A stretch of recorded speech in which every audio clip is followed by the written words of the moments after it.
Today we have a super fast Volvo with all-wheel drive technology and 71.4 kilometers per liter of mileage. Now that is a huge. This has an engine and of course it has an electric motor battery combination because this is a plug-in hybrid technology.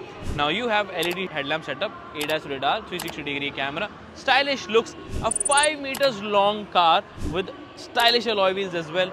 Despite the 5 meters long length, it can go 0 to 100 in less than 4.5 seconds. Now that's a very impressive number with 462 horsepower and 709 Newton meters of torque.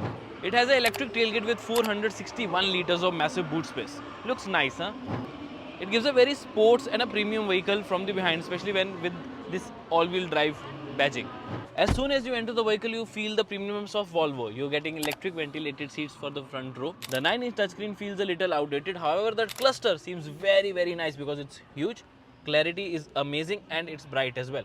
There's a heads-up display here for all the information you need. The steering wheel feels fine because all the buttons are present here. Rain sensing wipers, automatic handling control, 2 cup holders, a crystal orphans and speeders gear selector with engine start stop button here, electric parking space, some space here, 12-volt socket, Type-C ports, some space here as well.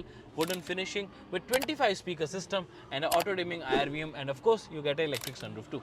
Unfortunately, this is not a 5-seater, this is a 4-seater car because this transmission tunnel is huge because of the all-wheel drive variant maybe, but I really don't know.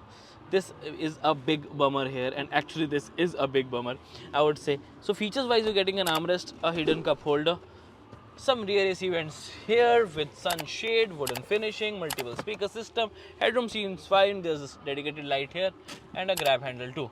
However, it feels a little outdated again. Now Volvo needs to update their vehicles very soon. I personally believe when Geely is now owning Volvo, it's been a while though, Geely is a very advanced company, they should put their features in Volvo. However, talking about the plug-in hybrid technology, I personally love the plug-in hybrid, but the thing is 71.4 km per liter is not the actual mileage of this car. This is like an claimed mileage. So the game is that this particular car has a 16 kWh battery which you can charge, which takes 3 hours, and you can drive up to 98 kilometers with just EV mode.